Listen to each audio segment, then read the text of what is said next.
welcome to this AOK Games channel, and today hopefully we have a unique one. I'm hopeful on this aircraft because what you are seeing is not your typical cup of tea here. Yes, this aircraft is the quote-unquote experimental Velocity XL, which is indeed a real-world aircraft made by Velocity Aircraft.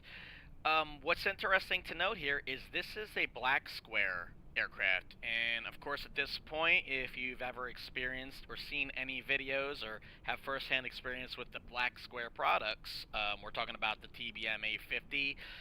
Yeah, quite a unique simulation, very high-end, seemingly very well done. I have it myself. I love it with the PMS 50 GTN 750 with the Microsoft Bing Maps API for the satellite data image and the road maps and everything straight in the Microsoft Flight Simulator itself on the GTN. But that kind of leads me to this aircraft. Yes, this has been out for roughly over a year, but when this thing came out, I'm kind of curious, and I'm looking for products to review, although it is late. This came out before the thermals update and the glider patches, so on and so forth. And what I was kind of curious about was maybe I'm making inaccurate assumptions here, but I would like to know, as unique as this aircraft is, how does it function with the canard wing up front? Because it is quite an interesting aircraft, and I'm just curious how this would fly. You know, Velocity themselves actually say on their website there, what's the deal with the flaps? In so many words. Well, there are no flaps on this aircraft, which kind of should make the approach pretty cool and unique, as this canard is actually a lifting body wing. You can see there are control surfaces on it on the trailing edge. So I'm kind of just going around the outside here and checking out the details, as this is a sort of rapid review, but it's also, I'm going to try and make this as thorough as I possibly can, because I do believe that justice is served when these black square aircraft are put through their paces, because they are quite indeed very well done, so to speak. And I just want to show the outside visuals. I mean, we look at the wheels here, and pretty good texturing. I like how the wheels do not look like they are factory fresh rubber there, and they do look like they have some weight on the wheels, the way that they sink into the ground, so to speak. Also, the way that you can tell. I mean, these aircraft tires have seen some active runways, that's for sure, and I do like that. Let's see here. Actually, let's go and see the writing here. Experimental amateur built aircraft. Model Velocity. Ooh, let me get in there. That's cool. There's a serial number, and what's really neat about that is you can literally read the detail on that, which is cool, because that's what I'm looking for. And if you do look at those screw heads there, I mean, that's pretty nice.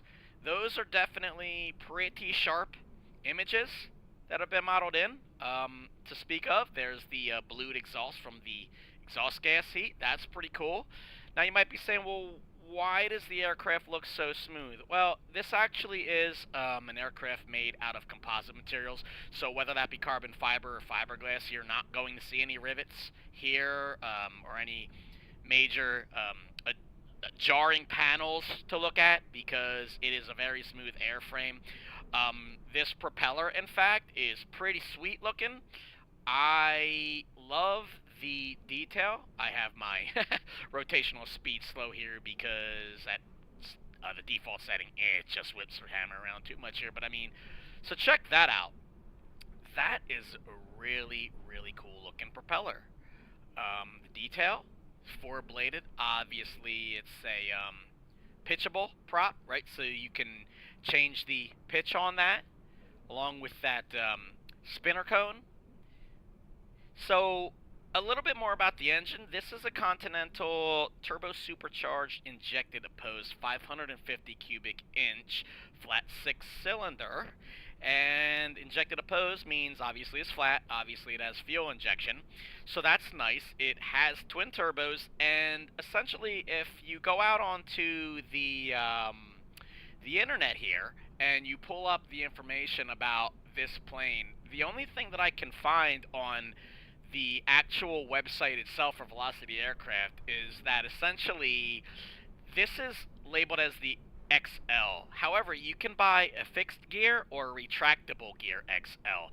So the kit, in difference of price, is approximately $13,500 US denomination there for the retractable kit. Obviously, this has it. It should be worth noting that this on the Just Flight website is obviously the Velocity XL. So that's the XL-RG for obvious reasons. There is another version which is called the TXL.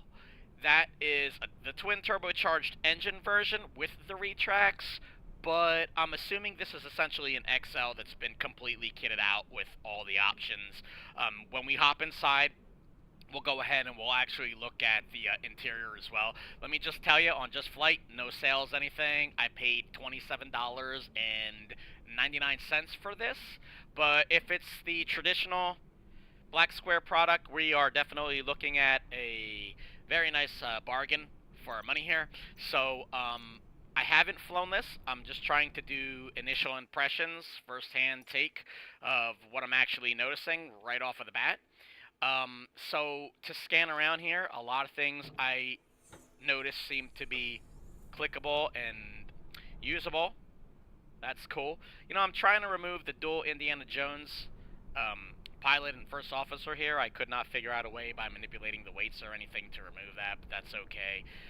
We have some nice glass panels here to look at. A pilot side throttle, rather surface manipulation stick. Basically a joystick, right?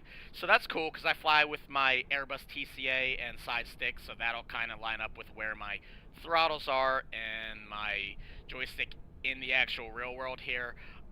Park and brake lever down below, that's cool. We'll use the TCA to turn that off because it does not like to be touched because it notices the difference between the TCA quadrant and the actual cabin press. But we also have a nice little center console thing here with what I see is theoretically functioning circuit breakers. Not going to go ahead and pop all of those, but it's kind of cool. A little bit of manipulation there to play with. Another door that can be opened and closed. That's cool for simulation purposes. And I've gone ahead and set up what I like to call my custom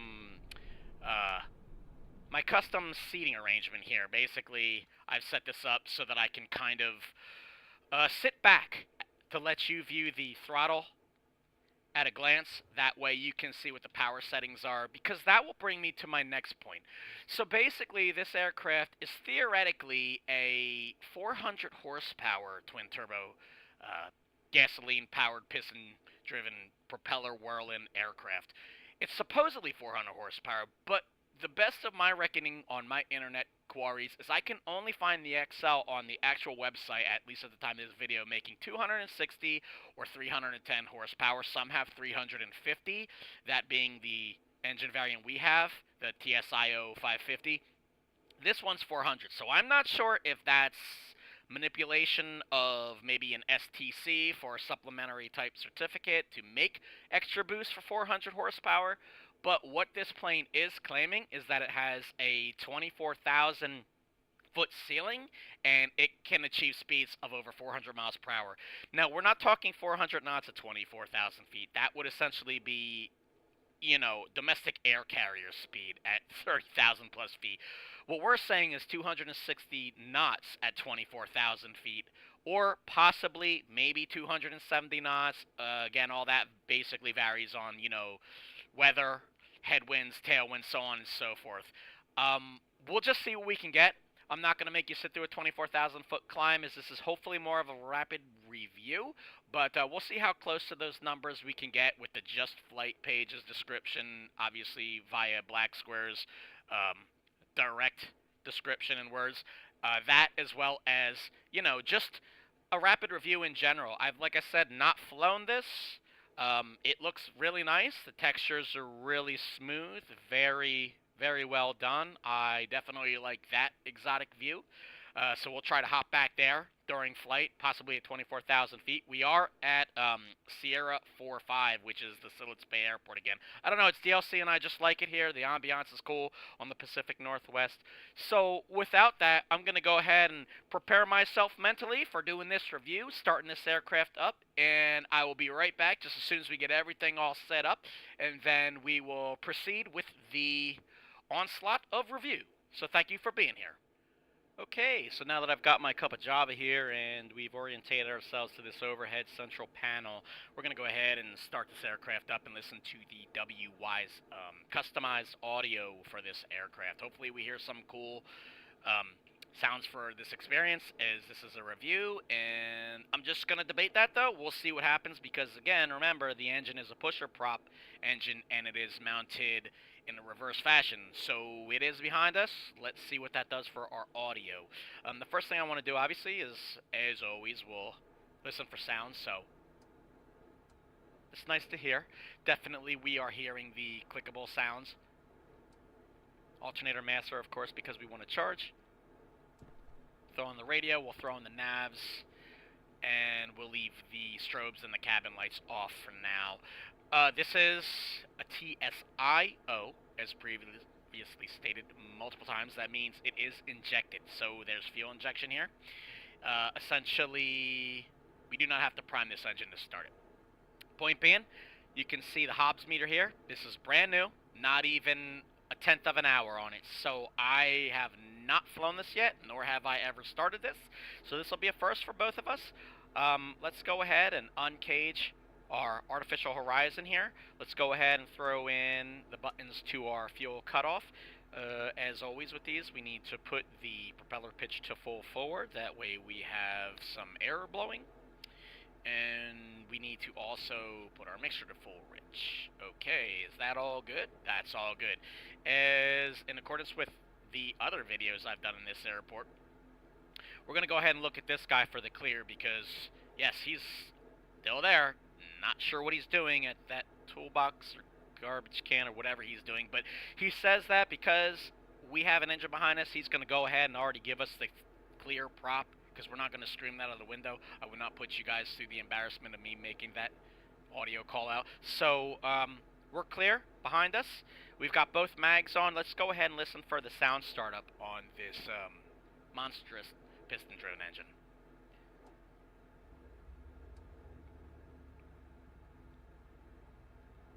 Okay, it's a quiet idle.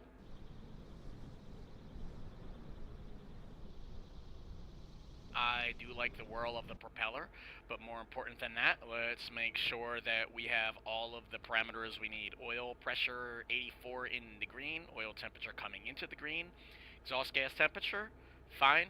Off scale low, that's fine.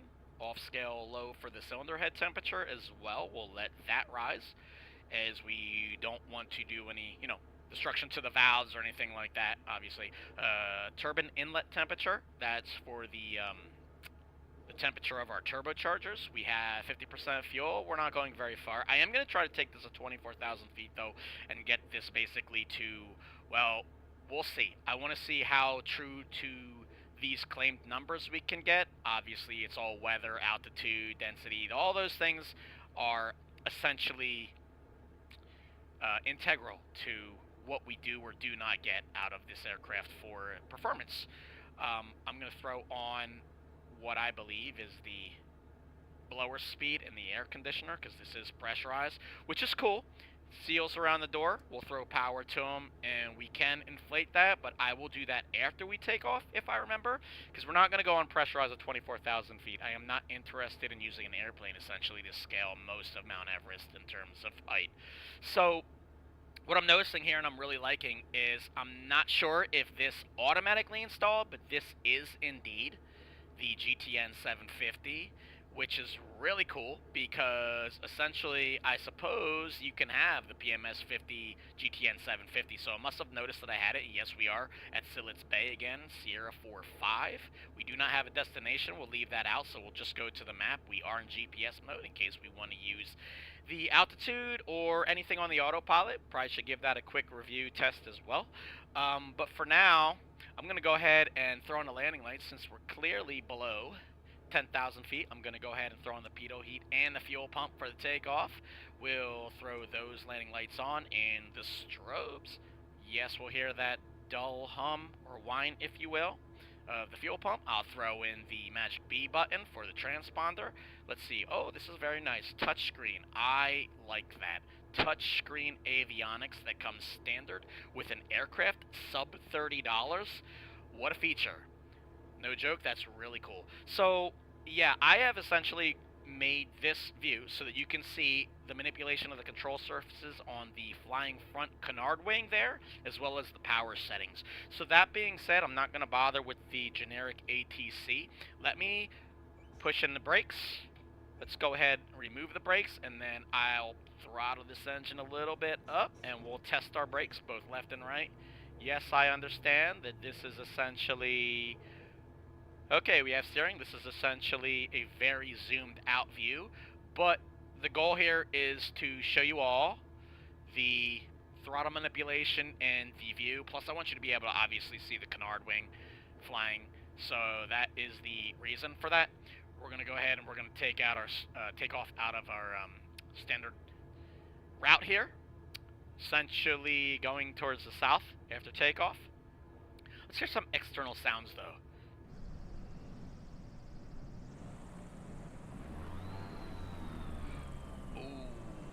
Turbo whistle. That is cool. To hear a whistle like that, they must be really large turbos. I do not know what the 550 has for turbochargers in terms of their inlet and exhaust side diameters, but they must be fairly large because that is quite the whistle. And dealing with the brakes here, it is... They feel really good. They're not instantaneous. They're not like revoltingly, shockingly, you slam on and you go through the front window. It's not that bad. So, okay, let me line up, and then we'll quick cut to the next phase of this flight, aka takeoff. See you in a second. Okay, so essentially we are lined up, ready for takeoff for the very first takeoff in this aircraft, and we'll see how this rollout goes. I've essentially got everything set up for us. I pulled the pitch back just a little bit. I'd like to do a reduced power takeoff, as this is 400 horsepower.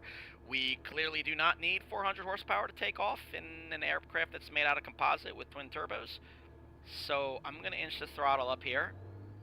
I pulled the propeller back with the pitch just a little bit. We'll take off at a casual, let's see here. I'm trying to get to 25 inches on the right-hand screen. 26 will work with that. 25, 26 inches of manifold pressure, and whoo, right away I can tell that the rudder inputs, steering inputs are very, very touchy. Lifted off at just below 70 knots. I would say gear up, positive rate. That was an extremely conservative takeoff, power-wise. And we are already climbing at 1,600 feet, 1,700 feet plus a minute, and we are accelerating. And this is probably, I would say, at about half throttle. So this is an extremely powerful aircraft. If this is accurate, that's pretty insane. So let's see what she's got, and we'll open the taps just a little bit more. We'll go up to the top of the green arc for our manifold pressure, and let's see what kind of climb we can get out of this without really decelerating too much. Almost 3,000 feet. Again, apologizing here for the zoomed out view. I am still manually flying this. Let's go externally and see what this actually looks like. And sounds like. I mean, look at that. That is a climb rate for a piston-powered aircraft. Very smooth, aerodynamically, literally no resistance with rivets or anything like that. I mean, we're talking about here an aircraft that's essentially an experimental aircraft with theoretically comparable numbers to a lot of twin-engine piston and probably turbine-powered aircraft, to be honest with you. I don't know if that is an accurate performance climb-out rate, but I've gone ahead and pulled us back to slightly under half power for the cruise. 24 pounds of manifold, 24 inches of manifold pressure, excuse me. So, yeah, this is a rocket ship. It flies nice once you are essentially off of the ground, but you got to be real careful. If you are indeed thinking about purchasing this, or if you've already purchased it, let me know. Essentially, I was not expecting that much of a climb out rate or sensitivity on the steering input. That being said, if you were going to purchase this or whatever, I would definitely dial down your access for your steering because it was almost uncontrollable. So I'm going to attempt to land this at the default settings and we'll see how that goes. 160 knots, performance at half power here, or a little less. Still achieving, well, about 950 to 1,000 foot per minute. Turbo's whistling in the background, no flaps, nothing to have to deal with. I'm going to go ahead and inflate the seals on the door. Let's go ahead and look up here. We'll turn off our standby fuel pump. We'll also, well, let's just keep the landing lights on, right? We're below 10,000 feet. Probably not for long with this type of performance. Let's go ahead and use this opportunity as we fly north up the Pacific Northeast coast here to, let's look out of the window. I think that'd be a grand idea. Imagine that. This is why you do not need flaps in this aircraft, presumably. Look at all of that lifting surface of that wing. That is a lot of wing.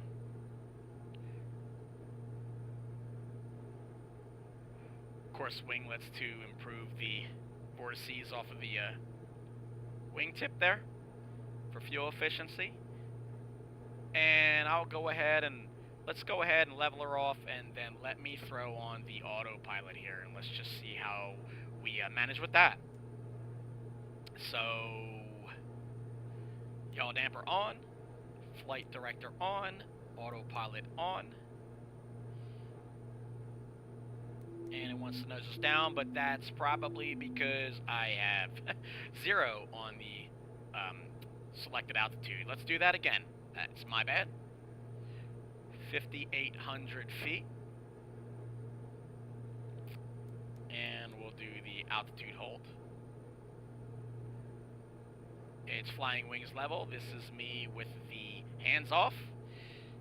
Presumably it is going up. And what's nice about it is, other than me originally having the altitude selected at 0, it was adjusted to 5,800, and I really like the autopilot input response. It's not quirky. It didn't attempt to go to 5,800 feet immediately. It's only doing, what, 200 foot per minute, 300 rise, which is more than respectable. Very leisurely.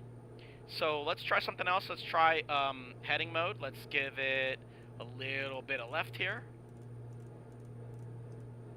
We'll go to 330, and we'll put in heading mode. Functioning as intended.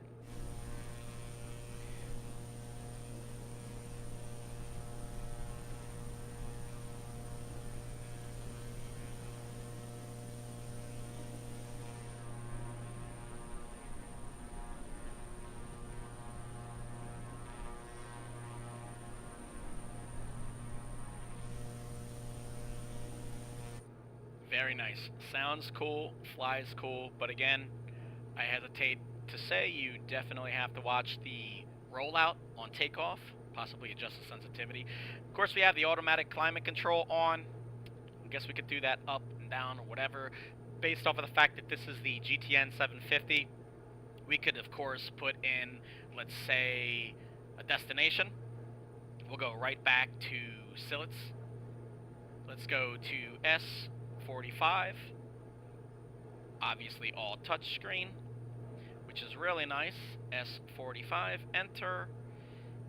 Message, clear, back, nav, map, zoom out, and we'll see if it brings us to S45 here. Let's go ahead and pause and reactivate.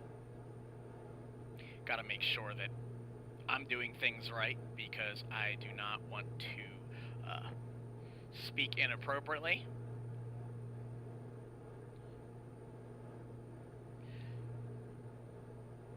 So S45 is down there. Perhaps I'm doing no justice on the aircraft, but let's see here.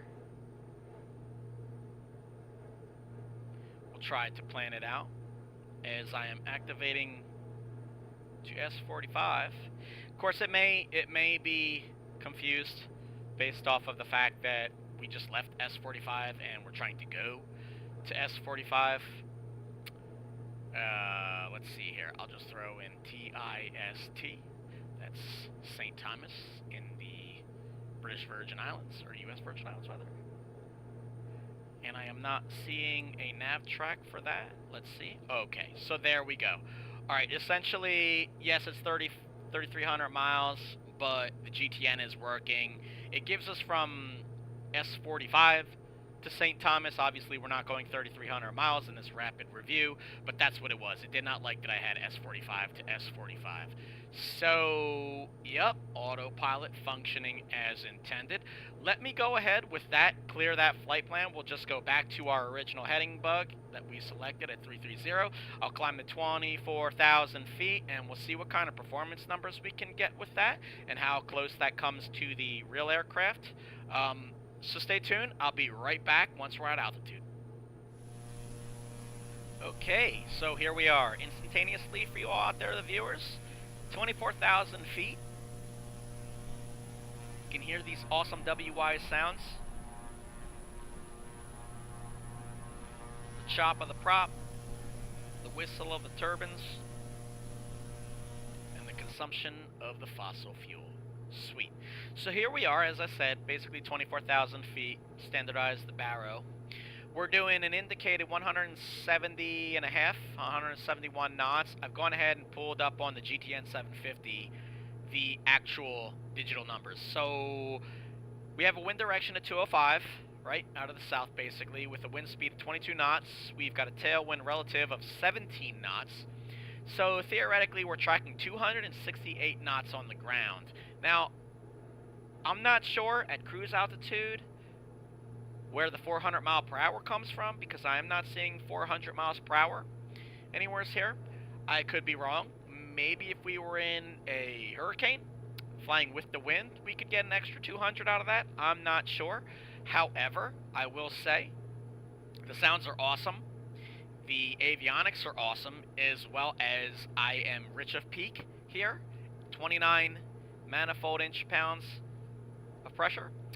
So that's at the top end of the scale. We're at essentially 2,400 RPMs. We're burning 19 gallons of fuel per hour. We still have great temperatures all across the board. High end right, still green. Cylinder head temperature actually running quite low. So we like to see that. Turbine is actually putting in the work. The turbine temperatures are putting in the work. You know they are working when we're at 1,524 stable. So what's nice about this is, yes, there is the integration of the GTN 750 and all of the calculations that you can get with that, the time till descent, the angle of descent, 3 degrees, whatever you want, by which waypoints you want, how many feet down per minute you want, so on and so forth. That's another beast and explanation in itself. But the menus here, of course, double maps. You can split screen it. You can pull up your active flight plans. You can pull up your procedures pages. You can set the things up however you want. Displays, main menus, so on and so forth. And everything is push button. I really like that. So to not have to pay for a GTN 750 and to get the functionality of a touchscreen for a sub $30 aircraft is really cool. And it's all touchscreen. I mean, even down to the point that you can just grab this vertical bar here and just pull it all around. So all in all, I would say this is a great airplane for pretty much anything. It takes off really fast, flies really fast. You get to see how it lands. Great cross country. And it has a fairly extensive long range. I believe it's 1,600 plus nautical miles, give or take, depending on conditions for sure. So with that, there's only one thing left to do. Approach the runway and get you guys a landing. We'll see how it does there. So let me line up for approach back at Siletz Bay, and we'll see how she performs. Be right back. Okay, we are down, essentially, from 24,000 feet. As I said, wind's coming out of the south. Basically, I'm going to go ahead and make a left-hand descending approach. Oh, yes, you gotta love those turbo noises. Let's hear that again. That is awesome. So, sounds fantastic. Let's go ahead and throw on the standby fuel pump below 10,000 feet. Landing lights on. Everything on. Altimeter set. 30.06. And we're going to make an approach to the south just as we took off. Everything seems to be on point. And we'll do that approach. So, as we line up on final, I'll get right back to you. Okay, so after doing the downwind leg, here we are on final approach, heading northbound into the upwind condition. We do have trees, and this is a mountainous region, obviously, so there may be chops. As you can see, the airplane is buffeting all around. It is a light aircraft, though, so I am not surprised. I'm trying to trim this out to the best of my abilities for a simple glide slope approach, basically narrow, or shallow angle, rather, because essentially there are no flaps, as stated. So we do not want to get too fast because we have no other way to burn off excess speed. But we do have plenty of power.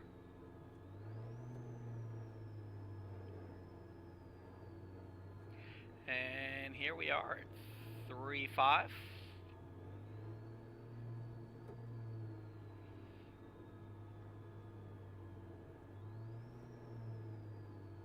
Okay, let's see if we can get it down.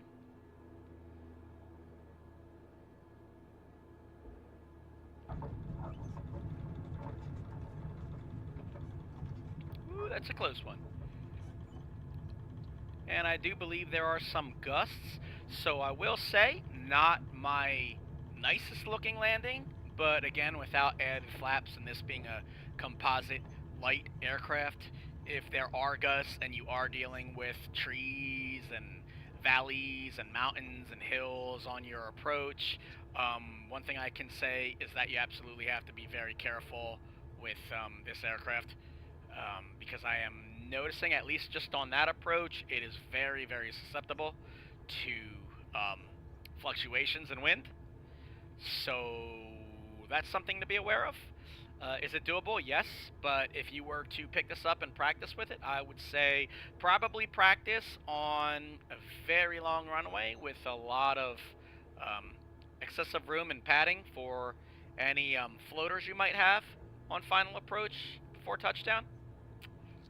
But it also seems like it has narrow tricycle landing here, and I guess what I mean by that, after we throw the brakes on and let our engine cool off, because, you know, we want to let the turbos cool down.